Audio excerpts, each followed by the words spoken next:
누가복음 7장 18절부터 35절까지 말씀을 받겠습니다. 7장 18절부터 35절까지 요한의 제자들이 이 모든 일을 그에게 알리니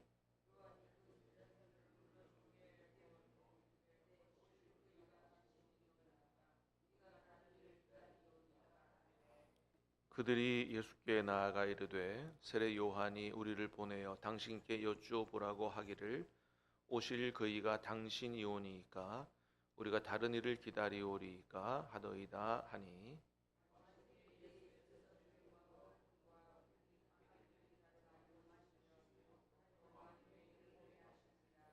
예수께서 대답하여 이르시되 너희가 가서 보고 들은 것을 요한에게 알리되 맹인이 보며 못 걷는 사람이 걸으며 나병 환자가 깨끗함을 받으며 기목은 사람이 들으며 죽은 자가 살아나며 가난한 자에게 복음이 전파된다 하라.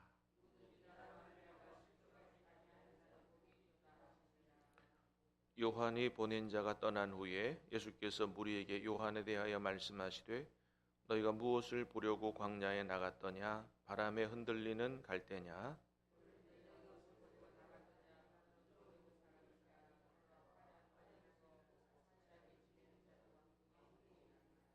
그러면 너희가 무엇을 보려고 나갔더냐? 선지자냐?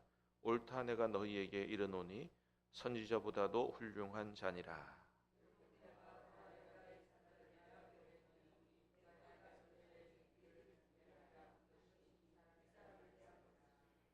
내가 너희에게 말하노니 여자가 낳은 자 중에 요한보다 큰 자가 없도다.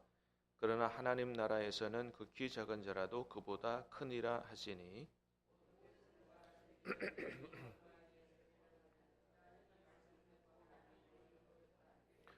바리새인과 율법 교사들은 그의 세례를 받지 아니하므로 그들 자신을 위한 하나님의 뜻을 저버리니라.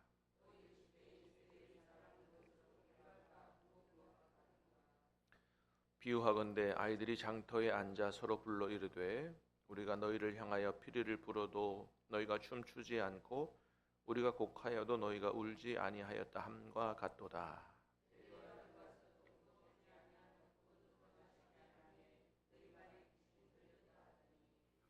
인자는 와서 먹고 마시매 너희 말이 보라 먹기를 탐하고 포도주를 즐기는 사람이요 세리와 죄인의 친구로다 하니 지혜는 인하여 옳다함을 얻느니라. 아멘.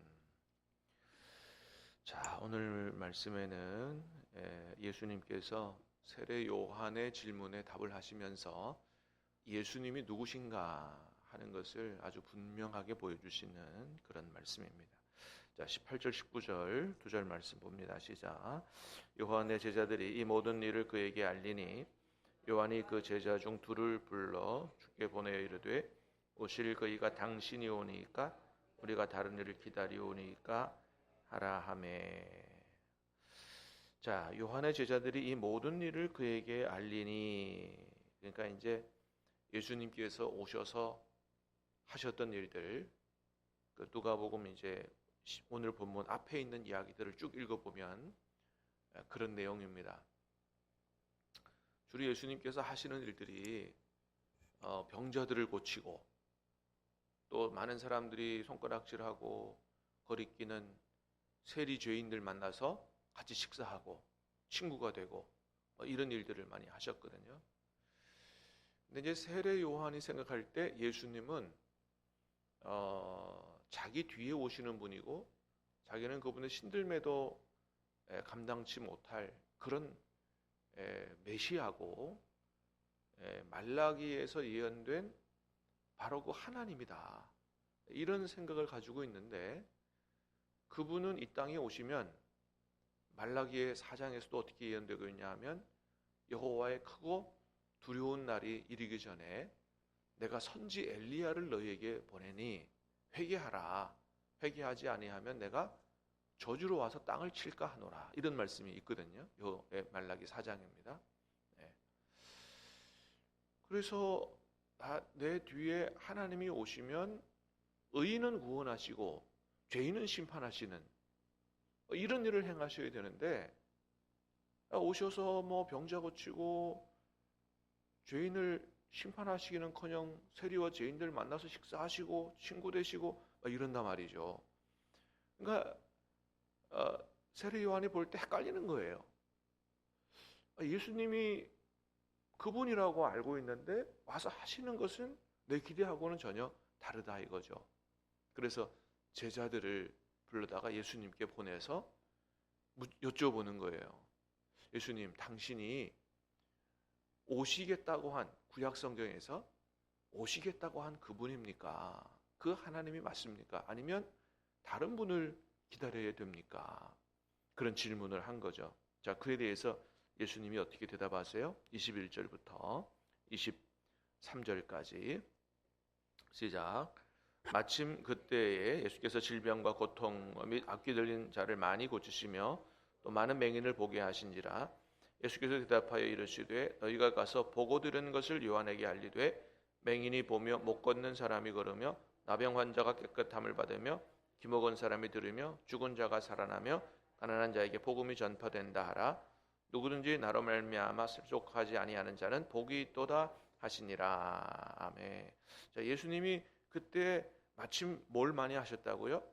병도 많이 고치고 귀신 쫓아내고 맹인도 눈뜨게 하고 하셨다. 그죠?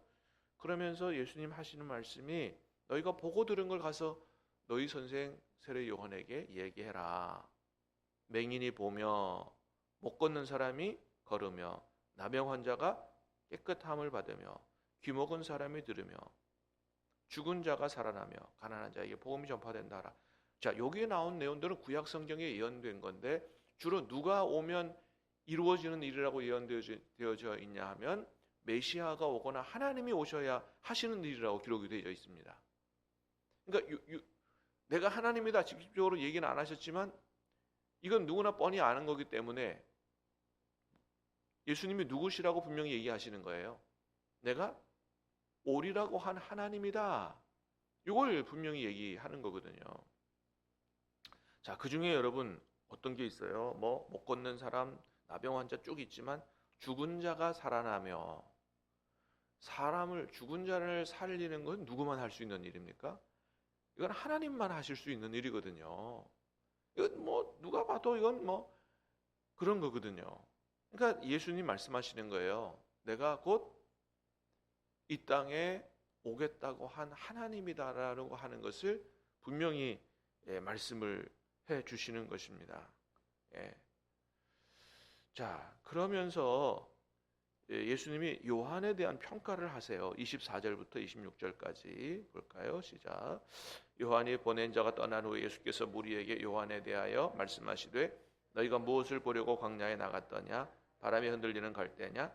그러면 너희가 무엇을 보려고 나갔더냐? 부드러운 옷 입은 사람이냐? 보라, 화려한 옷을 입고 사치하는 지내는 자는 왕궁에 있느니라. 그러면 너희가 무엇을 보려고 나갔더냐? 선지자냐? 옳다. 내가 너희에게 이르노니 선지자보다도 훌륭한 자니라. 자, 요한에 대해서 말씀하시는데 뭐라고요? 너희가 광야에 선지자 보려고 나갔지? 오라. 맞아. 내가 너희에게 이르는데 선지자보다도 훌륭한 자니라. 여기 말하는 선지자보다 훌륭한 자는 예수님을 가리키는 게 아니고 세례 요한을 가리키는 거예요. 마태복음에도 이 말씀이 있어요. 마태복음에 읽어보면 더 분명하게 기록되어 있는데 세례 요한이 선지자보다도 더 큰 자다 이렇게 기록이 되어 있습니다. 무슨 얘기냐 하면 세례 요한은 어떤 사람이냐 하면 구약 성경에 있었던 여러 선지자들 중에서 제일 큰 선지자다 예수님의 평가예요. 왜 제일 큰 선지자냐? 바로 예수님이 이 땅에 가져오시는 하나님 나라를 예언하고 준비한 사람이기 때문에 그래요. 이게 굉장히 중요합니다. 여러분, 하나님께서 온 세상을 창조하시고 인간이 타락하고 심판받아 영원히 멸망할 수밖에 없는 그렇게 처해 있는 이 인류의 운명을 구원하시고 궁극적으로 이루시려고 하는 게 뭐예요? 하나님의 나라입니다. 천국은 완성된 하나님의 나라인 줄로 믿습니다. 그 완성된 하나님의 나라를 이 땅에 이루려고 가져오신 분이 누구예요? 예수님이시거든요. 그러니까 하나님이 온 인류를 구원하시는 최종적 목표를 이루는 그 일을 위해서 제일 중요한 예수님을 쓰셨고, 예수님을 쓰셔서 이 땅에 하나님의 나라를 가져오시는데 결정적으로 준비하고 예언한 사람이 누구예요? 세례 요한이기 때문에 많은 선지자가 있었지만 선지자 중에 최고 훌륭한 자요, 최고 큰 자라고 예수님이 평가를 하시는 겁니다. 예. 자, 그래서 예수님이 그렇게 거기서도 말씀하시는데, 자, 27절, 28절 두 절 시작. 기록된 바 보라, 내가 내 사자를 내 앞에 보내노니 그가 내 앞에서 내 길을 준비하리라 한 것이 이 사람에 대한 말씀이라. 내가 너희에게 말하노니 여자가 낳은 자 중에 요한보다 큰 자가 없도다. 그러나 하나님 나라에서는 극히 작은 자라도 그보다 크니라 하시니. 자, 기록된 바 그랬어요. 기록된 바. 보라, 내가 내 사자를 내 앞에 보내노니 그가 내 앞에서 내 길을 준비하리라 한 것이 이 사람에 대한 말씀이라. 누구에 대한 말씀이라고요? 세례 요한에 관한 말씀이라고 예수님 말씀하시는 거예요. 그죠? 자, 27절 기록된 바 보라. 거기 앞에 뭐라고 돼 있어요? 기억 돼 있죠. 기억. 그죠? 보이세요? 그 거기 표시 항상 거기 1번 번호나 이렇게 표시되어 있으면 그건 난하주예요. 성경 맨 밑에 보면 기억하고 뭐로 돼 있어요? 말라기 3장 1절. 그렇습니다. 이게 말라기 3장 1절에 예언된 말씀이에요. 말라기서는 예수님이 오시기 전 440년 전, 약 400년 전에 예언된 말씀이거든요. 그때 하나님 뭐라 그러신다고요? 내가 내 사자를 내 앞에 보내노니 그가 내 앞에서 내 길을 준비하리라. 이거 살짝 바꾸셨어요, 예수님이. 자, 거기는 내가 내 사자를 내 앞에라고 돼 있어요. 예. 그러니까 하나님이 내가 이 땅에 갈 텐데 내 앞에 내 사자를 보낸다. 예? 내 사자를. 근데 그걸 예수님이 어떻게 바꿨다고요? 하나님이 예수님에게 말씀하시는 내 앞에 이렇게 바꾸신 거예요. 왜 바꾸셨겠어요? 그가 나라는 거예요. 그가 나. 예. 그 하나님이 나라고 한 하나님이 바로 나 예수를 가리키는 말이다. 이 말씀을 하시는 거예요. 그래서 그가 내 앞에 내 길을 준비해 이 세례 요한을 얘기하는 거거든요. 예. 자, 그게 말라기 4장에 여러분 지금 말라기 보고 계세요? 예, 말라기 보고 계시면 4장을 한번 보세요. 4장 5절 5절을 보세요. 5절. 자, 3장에서는 하나님이 이 땅을 방문하기 전에 사자를 보내서 준비하게 하신다 그랬죠? 예. 자, 근데 그걸 더 명확히 4장 5절입니다. 시작. 보라, 여호와의 크고 두려운 날이 이르기 전에 내가 선지자 엘리야를 너희에게 보내노니. 그죠? 자, 크고 두려운 날은 하나님이 이 땅을 방문하시는 날이에요. 그래서 의인은 구원하고 악인은 심판하시는 날이라고 그랬죠. 밑에 볼까요? 6절 시작. 그가 아버지의 마음을 자녀에게 돌이키게 하고 자녀들의 마음을 그들의 아버지에게로 돌이키게 하리라. 돌이키지 아니하면 두렵건대 내가 와서 저주로 그 땅을 칠까 하노라. 그죠? 회개하지 아니하면 하나님이 이 땅에 와서 심판하신다고 말씀하신단 말이에요. 그게 크고 두려운 날이에요. 그 날이 이르기 전에 내가 가서 그 악인들을 심판하기 전에 누구를 보낸다? 선지자 엘리야를 보낸다고 돼 있잖아요. 그 엘리야가 마태복음에서 분명히 합니다. 오리라고 한 엘리야가 바로 이 세례 요한이라고 예수님이 마태복음에는 엘리야가 그다라고 분명히 말씀하세요. 자, 오늘 본문에는 엘리야를 얘기하지 않지만 하나님이 가기 전에 누가? 세례 요한을 내 사자, 내 세례 요한을 보낸다고 말씀하시잖아요. 그래서 세례 요한이 이 땅에 와서 약대 털옷을 입고 허리에 가죽띠를 찬 이유가 바로 그거라 그랬어요. 왜? 옛날 엘리야 시대 때의 아합 시대 때 엘리야가 어떤 사람이었다고요? 털이 많고 허리에 가죽띠를 띠는 사람이었기 때문에 1세대 엘리야가. 근데 말라기에 또 엘리야를 보낸다 그러잖아요. 근데 그게 누구라고? 예수님이 세례 요한이다. 그래서 세례 요한이 자기가 하나님이 오시기 전에 보냄받은 그 선지자라는 인식이 있었고 그거를 많은 사람들한테 보여주기 위해서 약대 털옷을 입고 가죽띠를 찬 거예요. 그러면 이스라엘 사람들이 볼 때는 누가 연상이 되겠어요? 엘리야가 연상이 되는 거예요. 그러니까 그러면 엘리야가 왔다고 생각하면 그 뒤에 누가 오신다는 걸 보여주는 거예요. 하나님이 오신다는 겁니다. 근데 그 세례 요한 다음에 오신 분이 누구예요? 6개월 뒤에 오신 분이 예수님이잖아요. 그래서 모든 복음서에는 예수님의 얘기가 나오기 전에 누구 얘기가 먼저 나오느냐? 세례 요한의 얘기가 먼저 나오는 거예요. 그래서 마태 그 복음서의 기자들이 그거를 정확히 인식하고 복음서를 쓴 겁니다. 놀라운 책인 거예요. 여러분, 예수님이 하나님이신 줄로 믿습니다. 하나님과 동일 본질하신, 우리 인간의 몸을 입고 오셨지만은 단순히 4대 성인이 아니고 동일 본질하신 하나님이시라고 성경은 분명히 선포하고 있고 우리는 그것을 믿는 사람들인 거죠. 그렇습니다. 그래서 세례 요한이 모든 선지자 중에서 가장 큰 자이기도 하지만 또한 뭐라고요? 여자가 낳은 자 중에 가장 큰 자라고.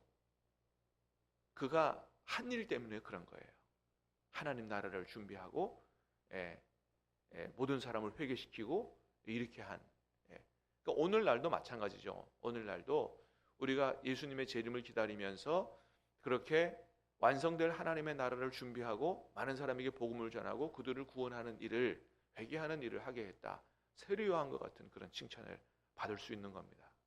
자, 그런데 28절 뒤에 보면 더 놀라운 얘기를 하세요. 그러나 하나님의 나라에서는 뭐라고요?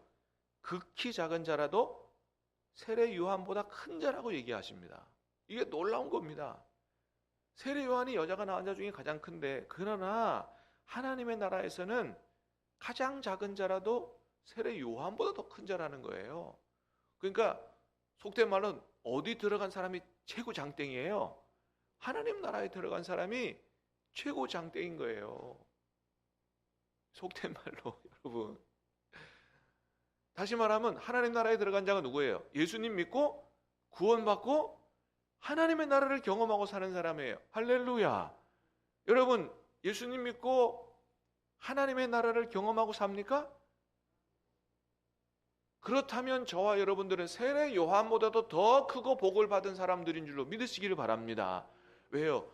세례 요한을 통해서, 예수님을 통해서 하나님이 우리에게 궁극적으로 주시고자 한 게 뭐예요? 하나님의 나라거든요. 완성된 천국에 들어가는 사람뿐만 아니고 마태복음에 보면 이미 하나님의 나라는 세례 요한 때부터 침입을 당한다고 했어요. 하나님 나라는 이미 예수님이 이전에 2000년 전에 가져오셨고 우리는 얼마든지 예수님 안에서, 성령 안에서 천국을 맛보고 경험하고 살 수 있습니다. 이 천국의 기쁨을, 천국의 신령한 은혜를, 천국의 평안을 누리고 살아갈 수 있기를 주님의 이름으로 축복합니다. 세례 요한은 그 나라를 준비한 사람에 불과하지만 예수님 안에서 구원받은 사람은 그 나라에 들어간 사람이요, 그 나라를 경험하고 사는 사람이에요. 완성된 하나님의 나라에 들어갈 사람이에요. 세례 요한보다도 더 크고 복을 받은 사람이다. 그래서 예수님 뭐라고 말씀하시냐면 마태복음 13장에서 수많은 선지자와 의인들이 그것을 보고자 하였어도 보지 못했다 그랬어요. 얼마나 그 나라를 소망하고 살았는지. 아브라함도 소망하고 살았어요. 모세도 소망하고 살았어요. 많은 사람들이 소망하고 살았지만 그 나라를 아직 경험하지 못했어요. 그런데 누구 이후에? 예수님 이후에 구원받은 사람들, 예수님을 영접한 사람들, 하나님의 나라에 들어가서 그 나라를 경험하고 사는 사람들, 수많은 선지자들, 의인보다도 복을 받은 사람들이다. 그러므로 여러분, 저와 여러분들이 얼마나 큰 복을 받고 살아가는 사람들인지를 깨달아 알고 그 나라를 누리고 감사와 기쁨으로 살 수 있기를 주님의 이름으로 축복합니다. 그래서 사도 바울은 에베소서 1장에서 찬송하리로다 그러잖아요. 하나님께서 하늘에 속한 모든 신령한 복을 우리에게 주셨다고 말씀합니다. 우리가 비록 이 세상에 살면서 아프기도 하고 때로는 여러 가지 문제로 고통받기도 하고 경제적인 문제로 힘들어하기도 하고 하지만 나는 예수 믿고 지지리도 복을 받은 게 없네 이렇게 생각하면 안 된다. 여러분, 예수님의 안에서 우리가 세상적 물질적 복은 못 받지 못했어도 세상에서 갖지 못한, 물질이 주지 못한, 부귀영화 주지 못한 예수님이 주시는, 세상에 주는 것 같지만은 그런 놀라운 평안과 기쁨과 만족과 이런 천국을 누리고 사는 우리가 진정한 복을 받은 사람들인 줄로 믿고 그 나라의 복을 누리고 살 수 있기를 다시 한번 주님의 이름으로 축복합니다. 그렇습니다, 여러분. 그래서 우리는 죽음이 두렵지 않아요. 왜요?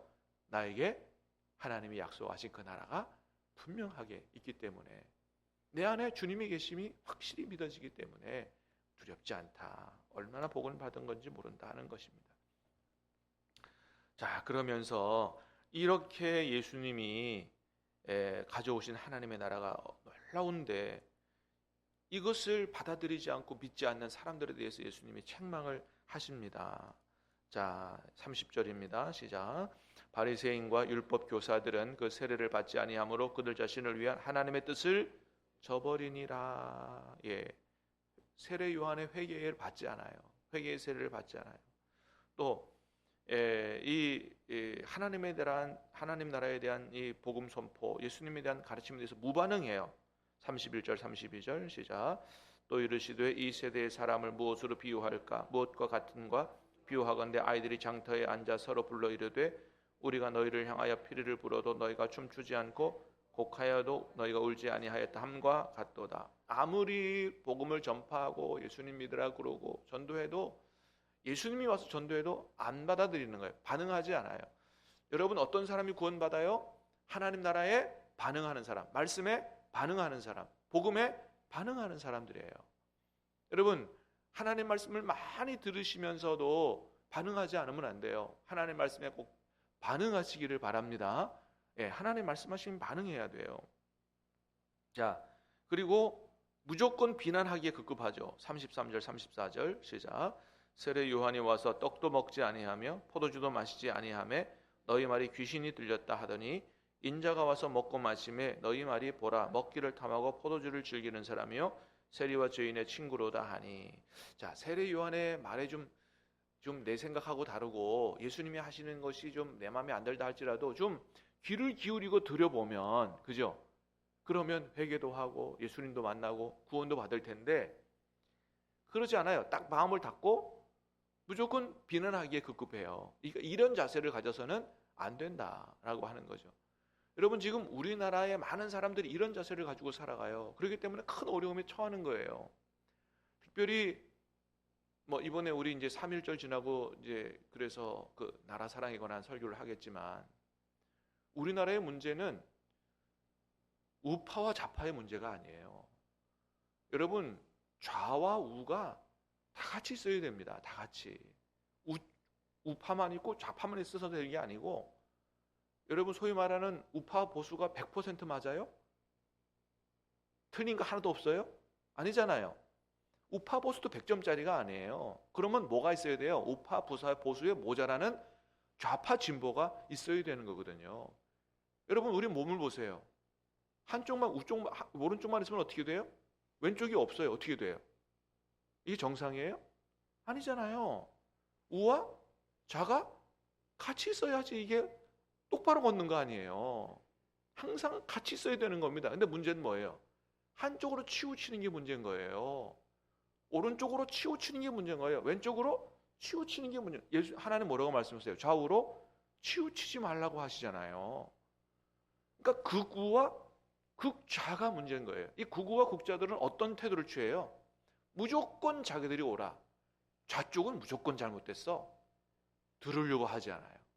이런 자세가 문제인 거고, 이런 자세를 가진 사람들이 나라를 어지럽게 하는 것입니다. 진짜 나라를 사랑하려면 이런 자세를 버려야 돼요. 우리는 같이 살아야 될 대한민국 국민이다. 서로 사랑하고 나라를 세워야 된다. 내가 모자라는 걸 들어보는, 상대방을 존중하는 이런 입장을 취해서 그렇게 해야 되는 것입니다. 그럴 때 이 나라가 살 수 있는 것입니다. 예수님 당시에도 예수님에 대해 세례 요한에 대해서 들으려고 하지 않았어요. 무조건 비난했어요. 그 사람들이 구원받지 못했다라고 하는 거죠. 그러나 아무리 예수님을 비난해도 예수님 말씀하세요. 35절 시작. 지혜는 자기의 모든 자녀로 인하여 옳다함을 얻으니라. 이 지혜는 예수님으로 의인화된 지혜예요. 여러분, 예수님이 참 지혜인 줄로 믿습니다. 예수님은 예수님을 진리를 추종하는 사람들이 증명하는 거예요. 여러분, 오늘날까지 예수님을 따라간 사람들이 얼마나 많아요? 수십억 명이에요. 아무리 비난을 해도 지혜는 지혜를 추종하는 사람들이 있기 마련이요. 그러므로 예수님은 옳다 인정함을 받는 거고 예수님이 구세주이심이 인정되고 그렇게 경배를 받으시는 것입니다. 오직 예수님 안에서 오늘도 내일도 천국을 누리며 복되게 사시기를 주님의 이름으로 축복합니다. 기도하겠습니다. 하나님 아버지